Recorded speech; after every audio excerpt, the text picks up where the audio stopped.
హల్లెలూయా హల్లెలూయా హల్లెలూయా. ఇది సమయం, ఓ మీరు మన్నా సమయం, ఉదయకాలపు బంగారు వాక్య వాగ్దాన సమయం. ఆదరించి బలపరచే ఓ మేరు మన్నా, మార్గం చూపి నడిపించే ఓ మేరు మన్నా, వాక్య వాగ్దాన సమయం, ఓ మేరు మన్నా సమయం. Praise the Lord. Good morning. ఓ మీరు మన్న ఈరోజు బంగారు వాక్య వాగ్దానానికి స్వాగతం. ఎలా ఉన్నారు? పరిశుద్ధుడైన దేవుని మహాకృప చేత అందరూ క్షేమమే కదా? అవును, మన దేవుడు నమ్మదగిన దేవుడు కాబట్టి ఆయన మనల్ని ఎల్లప్పుడూ క్షేమంగా ఉంచుతారు, భద్రంగా ఉంచుతారు. ప్రియ దేవుని బిడ్డలారా, మనం పరిశుద్ధ లేఖనాల్లోనికి వస్తే దేవుడు అనేకమైన వాగ్దానాల చేత మనల్ని ప్రతి దినము తృప్తిపరుస్తూ ఉన్నాడు. మరి ఈ వాగ్దానాలు మనం వినటం మాత్రమే కాకుండా ఇతరులకు కూడా షేర్ చేసి మనం ఆశీర్వదించబడదాము. ఈ దినం ప్రభు మనతో మాట్లాడుచున్న మాటలను మనం చూద్దాం రండి. యోబు గ్రంథం 23:10 ఆయన నన్ను శోధించిన తరువాత నేను సువర్ణము వలె కనబడుదును. Job 23:10 He has tested me, I shall come forth as gold. దేవునికి మహిమ కలుగును గాక. ప్రియులారా, మొదటిగా మనం అనుకుంటాము, దేవుడు ఎందుకు నాకు శోధనలు పెడతాడు, అసలు శోధనలు ఏవి రాకుండా నిశ్చింతగా ఉండాలని చెప్పి ప్రభు దగ్గర మనం ఎప్పుడూ వేడుకుంటూ ఉంటాం. కానీ ప్రభు మనలను శోధనకు గురి చేస్తాడని చెప్పి వాక్యం సెలవిస్తూ ఉంది. ఇన్ని శోధనలు భరించలేకపోతున్నాను, దేవుడు ముందే తెలుసు కదా, ఈ శోధనలన్నీ తీసివేయచ్చు కదా, ఆయన ఎరుగుదును కదా మనకి శోధనలు వస్తాయని చెప్పి మనం అనుకుంటూ ఉంటాం. అయితే ప్రియ దేవుని బిడ్డలారా, శోధనలో మనము శుద్ధ సువర్ణం వలె మారతాను అని చెప్పేసి యోబు భక్తుడు తన వ్యక్తిగత జీవితం ద్వారా మనకి బోధ చేస్తూ ఉన్నాడండి. ప్రియులారా, గమనించినట్లయితే యోబు భక్తుడు తనకు పెట్టిన శ్రమలు, కష్టాలు ఇలాంటి వాటిలన్నింటినీ ఎలాంటివైనప్పటికీ కూడా ఏమనుకున్నాడో తెలుసా?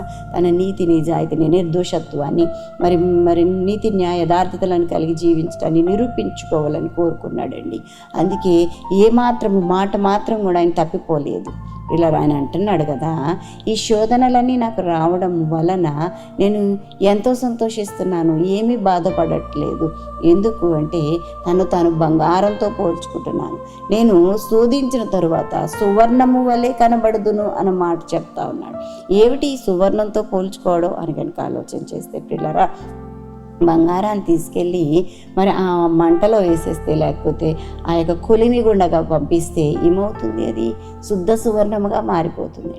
అంటే ఈ మంట వేడిని ఎక్కువ చేసి కొలది కూడా దాంట్లో ఉన్న మురికి అంత మలినమంతా కూడా ఆ సువర్ణంలో నుంచి వేరైపోతుంది. కానీ ప్రియ దేవుని బిడ్డలారా, మరి సువర్ణానికి మాత్రము లేకపోతే బంగారానికి మాత్రము ఏమాత్రము తరిగిపోదు, అది ఏమాత్రము మారిపోదు అండి. ప్రియ దేవుని బిడ్డలారా, గమనించండి, ఇంకా ప్యూర్ గోల్డ్గా మారిపోతుంది.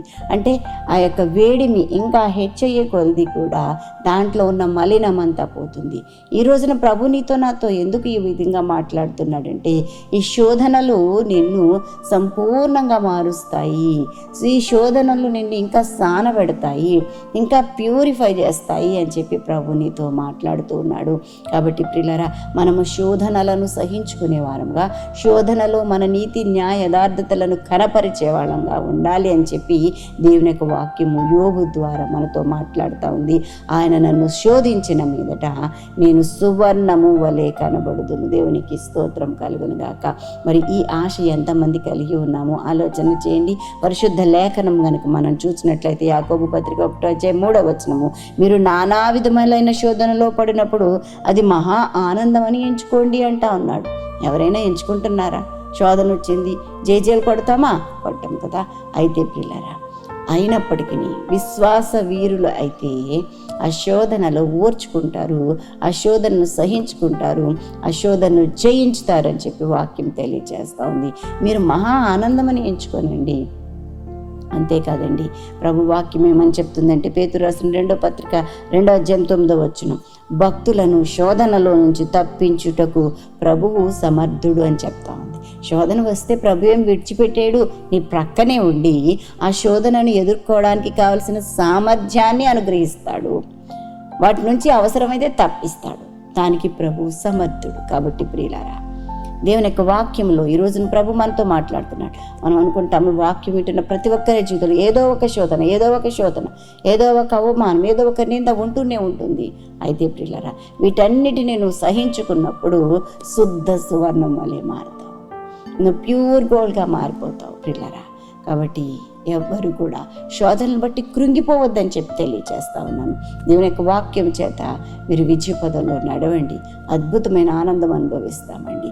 ఇవి మహానందం అని ఎంచుకున్నప్పుడు ప్రియులారా, అనేక మందికి మాదిరికరమైన క్రైస్తవ బిడ్డలుగా నీవు జీవించగలుగుతావు, ప్రభుతో ప్రభు రాజ్యంలో ఉండగలుగుతావు అని చెప్పి తెలియచేస్తున్నాను. అటు విధమైన కృపాభాగ్యం చేత వాగ్దానం స్వతంత్రించుకుని ప్రభు మనలను ముందుకు నడిపించడానికి సహాయం చేసి నడిపించుగాక. ప్రియ దేవుని బిడ్డలారా, ఈ దినము పరిశుద్ధాత్మ దేవుడు మనతో మాట్లాడుతూ ఉన్నాను. ఎవ్వరూ కూడా వెనకంజ వేయొద్దని చెప్పి తెలియచేస్తా ఉన్నాను. ఆత్మదేవుడు నిన్ను నన్ను మనందరినీ ఆ రీతిగా నడిపించి ఆశీర్వదించుగాక. ఆమేన్. పిల్లరా, మరి దినం బర్త్డేస్, వెడ్డింగ్ యానివర్సరీస్ జరిపించుకొచ్చిన వారికి శుభాలు తెలియజేస్తున్నాను. ఈ నూతన వస్త్రంలో నూతనమైన దీవెనలు ప్రభు మీకు ప్రసాదించునుగాక. మీ కొరకు ఒక వాగ్దానం జ్ఞాపకం చేస్తాను. ఇర్మియా గ్రంథం 1:19 నేను నీకు తోడైందును, వారు నీ పైన విజయము పొందజాలరు. దేవునికి మహిమ కలుగుగాక. చూశారు కదా, పరిశుద్ధుడైన దేవుడు మనకి తోడుగా ఉంటే శత్రువు ఏమాత్రం విజయం పొందడు. నీదే విజయం. ప్రార్థన చేస్తాను, నాతో ఏకీభవించండి. పరిశుద్ధుడానికి వందనాలు. మహిమగల దేవుడుగా నువ్వు మమ్మల్ని దర్శిస్తున్నావు, దీవిస్తున్నావు, ఆశీర్వదిస్తున్నావు. ఎంతైనా మంచి దేవుడు, నమ్మదగిన దేవుడుగా నువ్వు మాకున్నందుకు నీకు కృతజ్ఞతలు తెలియజేస్తున్నాను ప్రభా. పరిశుద్ధాత్మ దేవుడా, నీకు స్తోత్రాలు చెల్లిస్తున్నాను. అన్ని విషయాల్లోనూ మీరు మాకు తోడుగా ఉండి నడిపిస్తున్నారు ప్రభా. నీవు శోధింపబడిన మీదట శుద్ధ సువర్ణమ వలె అవుతావు అని చెప్పి నాయన తండ్రి మమ్మకు వాగ్దానం చేస్తున్నావు తండ్రి. నీకు స్తోత్రాలు నాయన. అవును, మమ్మల్ని ప్యూరిఫై చేయడానికి, మమ్మల్ని పరిశుద్ధపరచడానికి ప్రభా ఈ శోధనలు పంపిస్తావన్న సంగతి మేము గ్రహిస్తున్నాం తండ్రి. వాటిని ఎదుర్కోవడానికి శక్తినివ్వండి ప్రభా. నీకు వందనాలు. Thank you lord. ఇదని దీవెనలన్నీ బిడ్డలకు అనుగ్రహించండి ప్రభా. నాయన తండ్రి, నీకు స్తోత్రాలు ప్రభా. ప్రత్యేకించి నాయన ఈ దినంలో ఇంకా ఎవరైనా చీకులు, చింతలు, వ్యాధులు, కష్టాలు, ఇరుకులు, ఇబ్బందులు ఉంటే విడిపించండి, రక్షించండి ప్రభా. నాయన ప్రయాణాల్లో, పనులు, ఉద్యోగ ధర్మాలు నిర్వర్తించట్లో మీ సన్నిధి తోడుగా ఉంచండి. మీరే పోషకుడుగా, సంరక్షకుడుగా, ఆలోచనకర్తగా ఉండండి. ఆయుష్, ఆరోగ్యం, గౌరవ ప్రభావంతో నింపండి ప్రభా. ప్రతి లేమిని కొట్టివేయమని వేడుకొచ్చి, ప్రతి అవసరతను తీర్చండి, ప్రతి వ్యాధిని స్వస్థపరచండి ప్రభా. ప్రతి అప్పును కొట్టివేయండి, కోర్టు సమస్య నుంచి కొట్టివేయండి ప్రభు. తగాదాల నుంచి కొట్టివేయమని వేడుకుంటున్నాను ప్రభా.